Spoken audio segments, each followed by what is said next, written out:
Continuando o nosso estudo de Efésios, capítulo 4, de 25 a 32.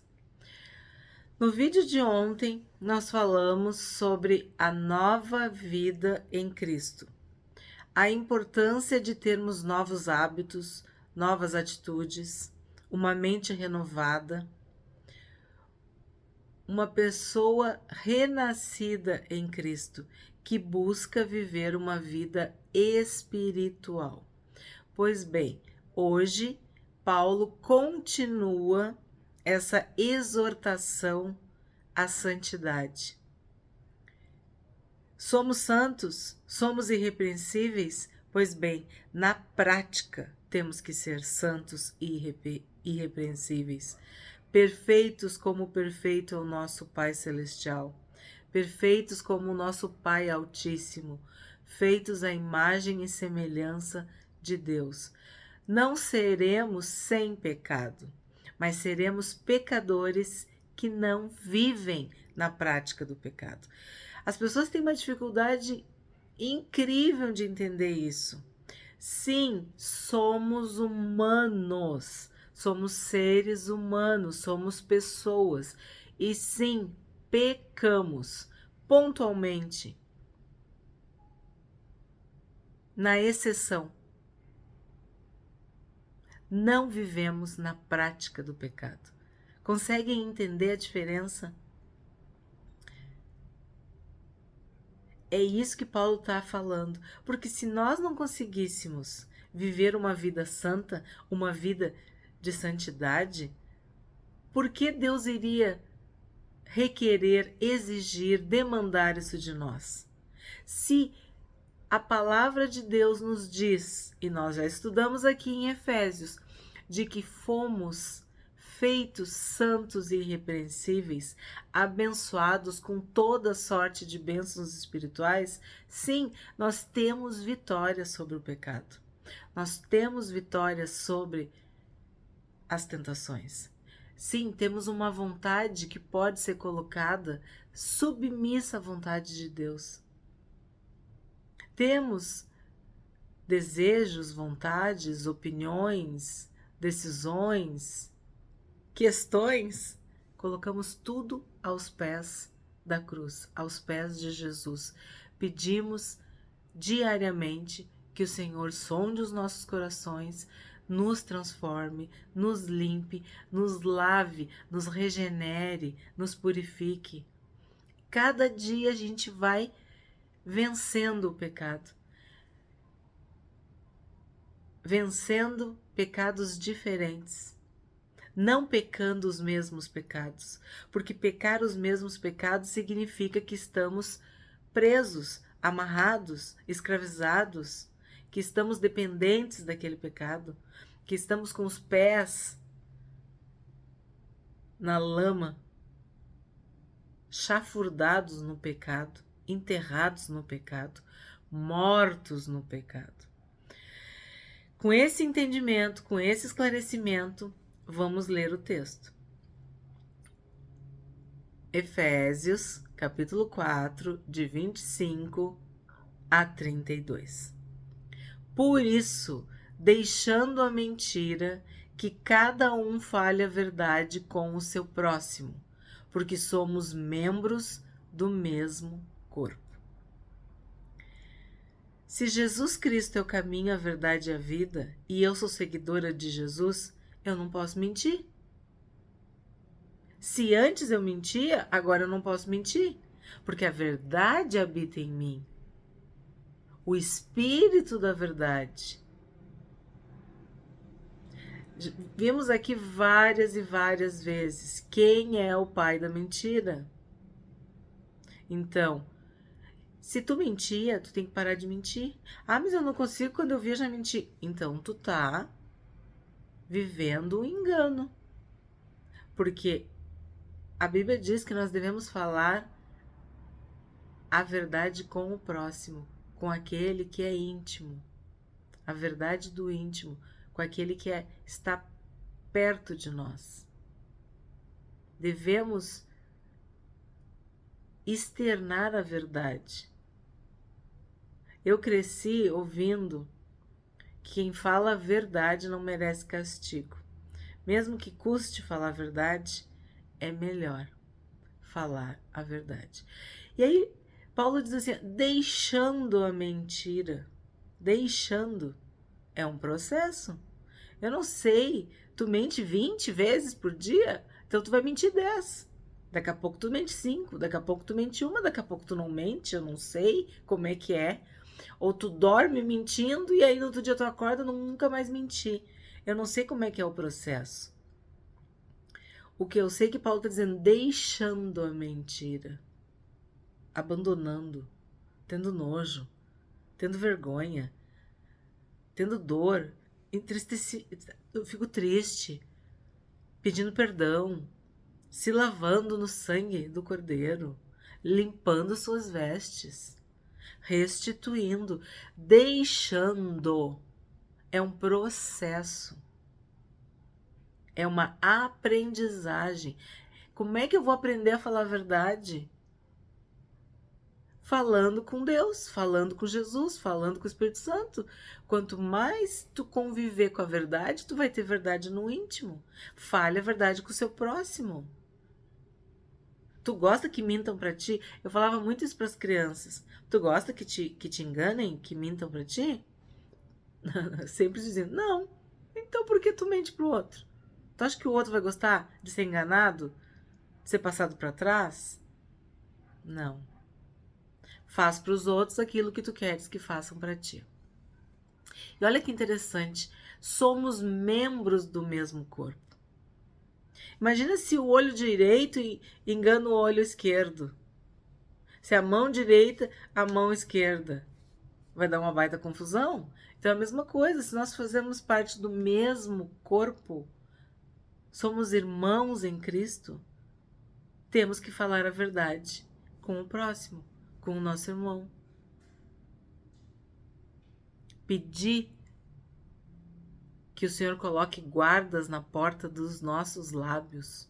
Davi orava isso, para não falar mentira. Nós já estudamos também sobre isso aqui.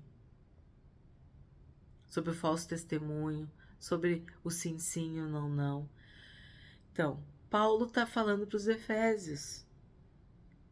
Quando tu vivia a tua velha vida, tu mentia. Agora, não cabe mais mentir. Nessa nova vida com Cristo, não pode mais mentir. Tem que falar a verdade. Nos negócios, pessoas que dizem, eu vou te entregar, eu vou fazer, eu vou usar um material X, e mentem.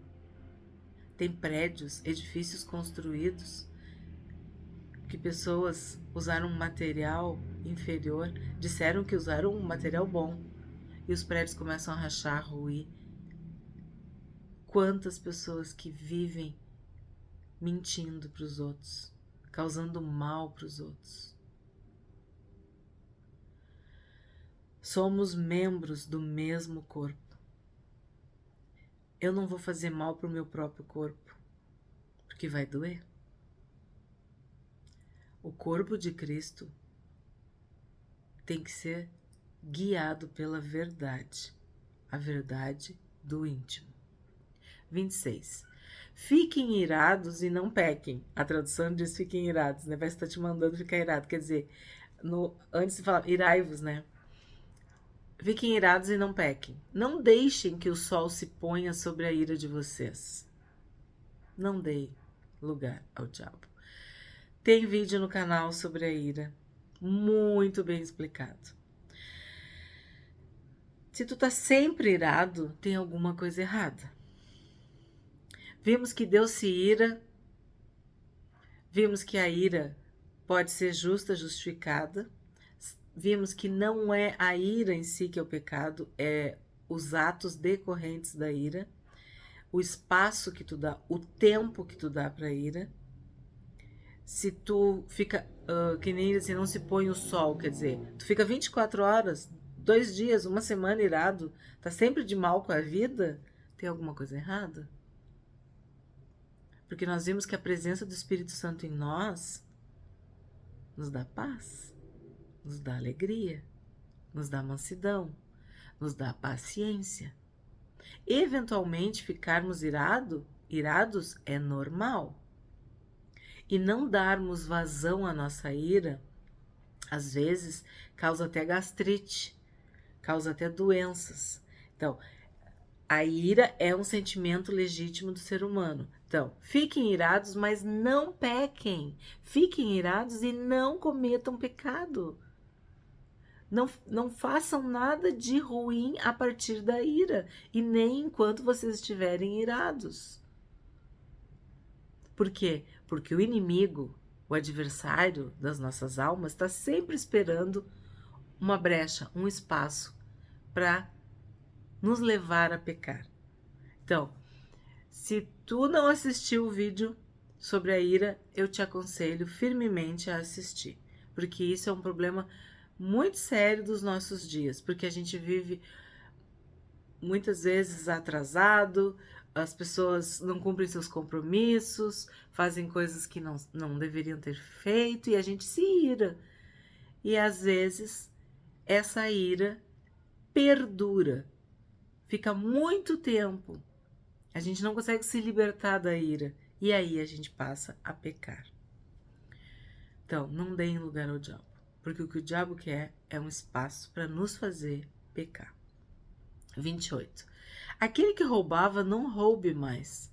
Pelo contrário, trabalhe, fazendo com as próprias mãos o que é bom, para que tenha o que repartir com o necessitado. Bom, em primeiro lugar, aqui está falando de arrependimento. Aquele que roubava, não roube mais. Vamos lembrar do contexto. Pessoas que viviam totalmente os padrões do mundo, pagãos, não crentes, não cristãos, que não conheciam o evangelho, não conheciam a palavra. Então faziam coisas erradas, queriam levar vantagem e roubavam. E Paulo está dizendo, aquele que roubava, aquele que se arrependeu, aquele que se converteu, aquele que aceitou Jesus, encontrou Jesus, não rouba mais. Porque a Bíblia diz em Apocalipse, em Coríntios, em Romanos, várias cartas falam que o ladrão não entra no céu, que o mentiroso não entra no céu, que o adúltero não entra no céu. Tem alguns pecados que são citados nominalmente. Por quê? Porque para tu pecar esse pecado, tu precisa estar vivendo em pecado. Aí tu pensa assim, então tem diferença entre pecado e pecado. De novo, todos os pecados foram perdoados pelo sangue de Jesus. O sangue de Jesus nos limpa de todo o pecado, de toda injustiça, de toda iniquidade. Mas existem pecados que exigem uma dedicação, vamos dizer assim. Tu precisa praticar, tu precisa te enredar para tu cometer aquele pecado. Ele envolve o ser, ele envolve muitas coisas. Então, Deus, que conhece o coração, que conhece a mente, que conhece tudo, ele sabe que quando a pessoa entra naquele caminho específico ali, ela está amarrada, enredada, presa, mergulhada, enlameada. É muito grave aquele pecado. Eu cresci ouvindo isso também, que quem mente rouba e que quem rouba mata. O que quer dizer isso? Tu mentiu, tu roubou, tu matou. Tu matou, tu roubou, tu mentiu. Tá tudo entranhado, misturado, intrincado. O que é João 10:10? O ladrão veio para roubar, matar e destruir. Vai aumentando. É algo que vai crescendo. Claro, crescendo para baixo, né? Vai destruindo, vai aprofundando, vai deixando a pessoa muito mal. Um abismo chama outro abismo. Então, o roubo, a pessoa rouba, é porque ela cobiçou. Para roubar, ela não trabalha. Porque se tu trabalha, tu tem alegria de viver com o fruto do teu trabalho. A Lina diz, ó, o trabalho permite que a gente seja generoso, que a gente reparta com o necessitado. Então, para tu roubar, tem muitos pecados subjacentes. Tem uns assim, tem o pecado cabeça, o pecado líder, o pecado maior, e tem os pecadinhos periféricos, satélites daquele pecado. Por isso que tem alguns pecados que são pecados capitais, vamos dizer assim. Então, a pessoa para roubar, ela cobiçou, ela mentiu, ela enganou, ela fez coisas. Aí talvez para encobrir o roubo, ela vai mentir mais ainda. Ela vai até matar, ela vai fazer coisas piores. Judas. O que Judas fez? Todo mundo pensa, ah, ele traiu Jesus. Sim, ele traiu. Ele vendeu Jesus por 30 moedas. Sim, mas o que ele fazia? Ele roubava da bolsa. Ele era o responsável, ele era o tesoureiro, ele era o que distribuía as ofertas para os pobres. E ele roubava da bolsa, ele roubava do caixa. E olha como é que foi o final dele. Então é muito sério esse versículo. Aquele que roubava, não roube mais. Nós, como professoras, nós orientávamos nossos alunos a não pegar uma borracha, a não pegar um apontador. E dizíamos para os pais, se aparecer uma borracha que não é, ensina o filho, ele tem que devolver. Ah, mas é só uma borracha. Não importa. Ser fiel no pouco, sobre o muito eu te porei. Se tu não consegue ser correto, ser digno nas coisas mínimas, tu acha que tu vai ser nas grandes, nas maiores, nas máximas? Se tu não é correto, justo no que é terreno, tu acha que tu vai ser no que é espiritual, no que é celestial? Se tu não é digno de fazer aquilo que até, vamos dizer assim, é básico, porque roubar é crime. Se tu é um ladrão, tu vai preso. Mas as pessoas às vezes não roubam de uma forma escancarada, né? Às vezes elas chegam na tua casa, pegam uma coisa e desaparece. Nunca mais devolvem. Nunca mais falam, ou desaparece da tua vida. Ou prestadores de serviço. Isso é roubo. Tu combina, tu faz um orçamento, aí tu dá 50%, aí a pessoa não te dá o material, não te dá o serviço e desaparece. Troca o chip do celular, diz que tá morrendo, que tá no hospital, que não sei o quê. Isso é roubo, isso é mentira. Então, para encobrir o roubo, faz vários outros pecados. E aí vem também outra, preguiça. Por que tu tá roubando? Por que tu não trabalha? Tu tem preguiça? Vimos isso em Provérbios. Então, por isso que é tão grave certos pecados, principalmente nos nossos dias. E aí, quando tu é um político, quando tu é uma autoridade, quando tu é um governante, quando tu é um pai de família, e tu rouba, tu ensina teus filhos a roubar, tu ensina teus subordinados a roubar. Aí rouba um dia uma coisa pequena, no outro dia já é duas. Daqui a pouco, quando tu vê, tá fazendo coisas gravíssimas. Então, Paulo tá dizendo bem claro, tu roubava? Te arrepende, para com isso, não rouba mais. 29. Tu tá vendo, hein? Mentira, roubo. 29. Não saia da boca de vocês nenhuma palavra suja, mas unicamente a que for boa para edificação, conforme a necessidade, e assim transmita graça aos que ouvem. Eu aprendi esse versículo com uma tradução que falava: não saia da vossa boca nenhuma palavra torpe. E o pastor que ensinou, ele falou, eu era uma adolescente, que torpe era uma palavra que tinha a ver com peixe podre, que era algo que fedia, algo que fazia mal para quem ouvisse. Então, por exemplo, nós, donas de casa, sabemos, né? Se a gente vai fazer um peixe, Mesmo que o peixe esteja bom, esteja tudo ok, ele já tem um cheiro. Agora tu imagina um peixe podre. E mesmo depois que tu faz o peixe, tem que higienizar, tirar, passar limão, fazer um monte de coisa por causa que muitas vezes aquele cheiro fica impregnado, né? Pois bem, eu lembro que o pastor explicou isso, que uma palavra torpe era isso, era como sair um peixe podre da boca da gente. Eu nunca esqueci. Eu recebi uma libertação nessa área na minha vida, lendo aquele salmo que eu compartilhei, Salmo 34, e a mesma referência que eu também compartilhei no vídeo de Pedro. Quem quiser amar a vida e ver os dias felizes, refreie os seus lábios do mal. Refreie a sua língua de falar mentira, de falar engano, de falar falsidade. Refrear. Eu pensava, mas eu quero viver e quero viver bem e ter dias felizes. Então, da minha boca não pode sair peixe podre. Jesus falou que o que sai da boca é o que está dentro do coração. Que às vezes não.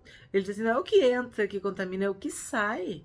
E olha só, não saia da boca de vocês nenhuma palavra suja. Nenhuma. Que é coisa mais explícita, mais específica, mais direta do que nenhuma.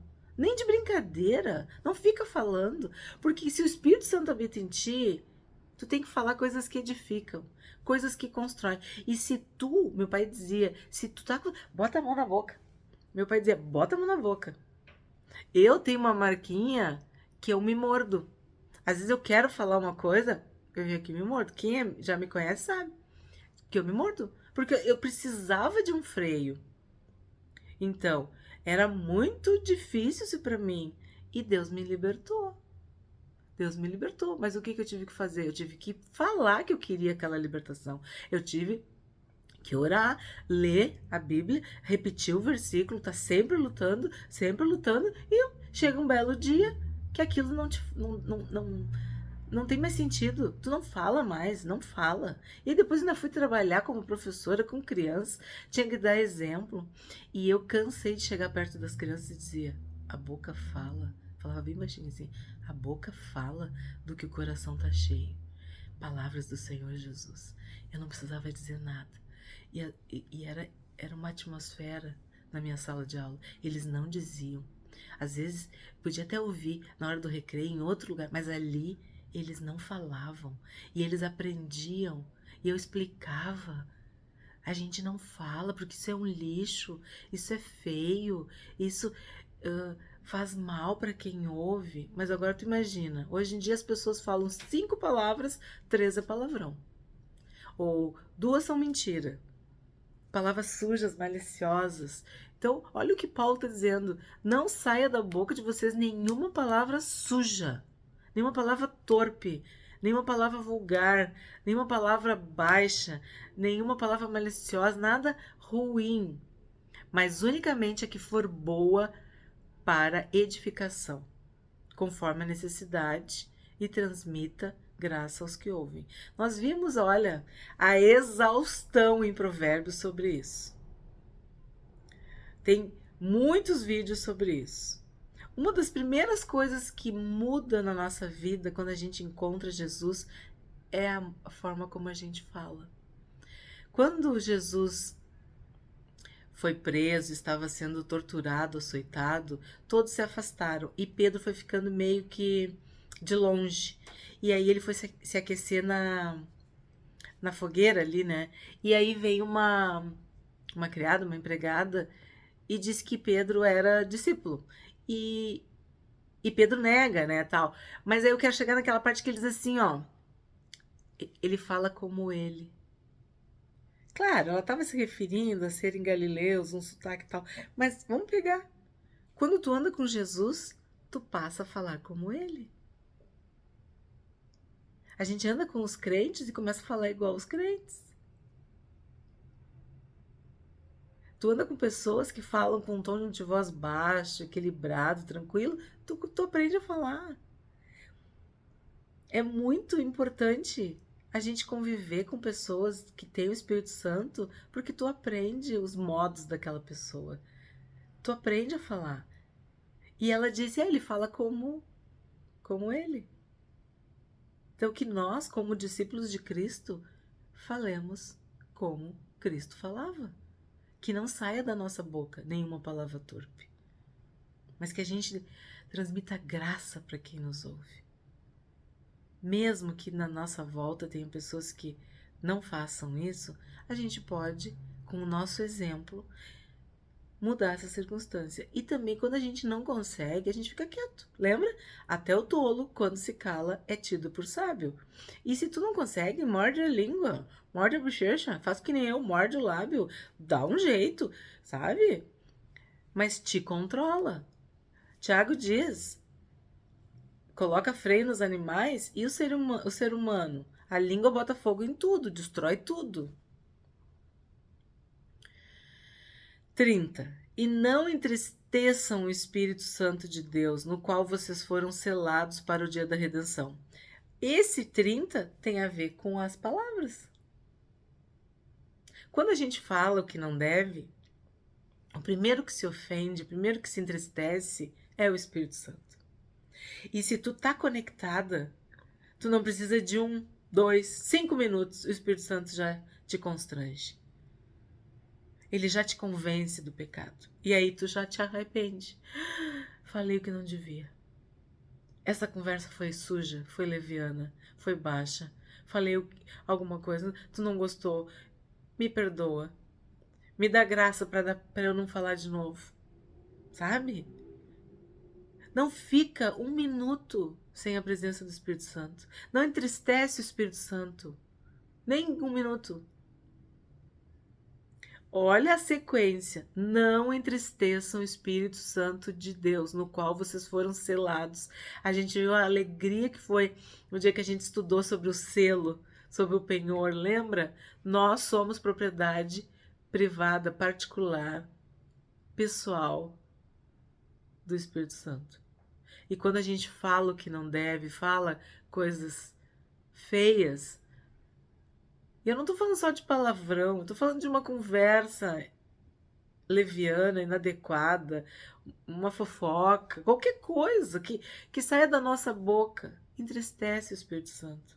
Às vezes a gente tá com uma amiga, com um parente, em família, e acha que pode dar uma relaxada e falar o que não deve.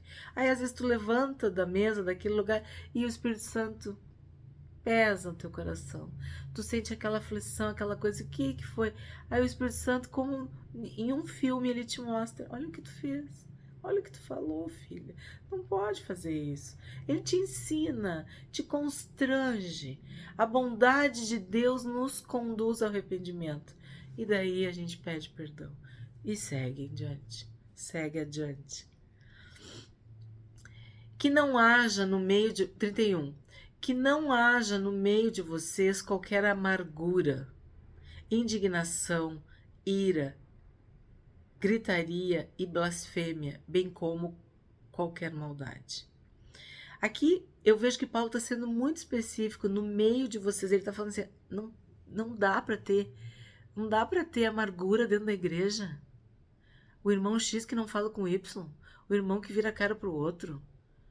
Indignação, ira, gritaria, blasfêmia, dependendo da tradução, acessos de raiva, sabe?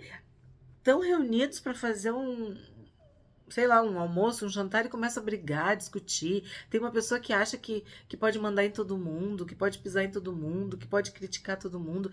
Normalmente são as pessoas que têm amargura, pessoas que são amargas. Elas criticam os outros, elas esmagam, torturam, elas espremem os outros, elas pisam os outros na igreja. Pessoas que ferem, que cortam os outros. Então tá dizendo, no meio de vocês não pode ter isso. Não pode ter isso. E eu já posso dizer que da família também não. A gente tem que cuidar. Porque assim, ó, amargura, indignação, ira, gritaria, blasfêmia, maldade, tudo isso, murmuração, né? Queixa, briga, tudo isso vai criando um ambiente tóxico, venenoso, pesado, desagradável e nada tem a ver com o Espírito Santo. Nada tem a ver com paz, alegria e amor. Pelo contrário, sejam bondosos e compassivos uns para com os outros, perdoando uns aos outros, como também Deus em Cristo perdoou vocês. O que Paulo está dizendo? A realidade, no dia a dia, é que a gente vai errar. E vai errar com os outros. Então, sejam bondosos e compassivos e perdoem os outros. Assim como tu erra e tu pede perdão, tu tem que aprender a te perdoar também. Tu tem que perdoar os outros. Porque lembra que a gente viu? O ferro afia o ferro, assim como o homem ao seu amigo. As pessoas vão uma afiando as outras, uma vai ajudando a outra para crescer. E não existe relacionamento, não existe convívio sem o perdão. Então, assim como nós recebemos o perdão, nós também temos que perdoar. Esse vídeo foi muito forte, muito importante, e vocês viram a importância da prática, né? De colocar em prática. Não é ser crente só na teoria, tem que ser na prática. Muito obrigada, tá? Amanhã a gente continua.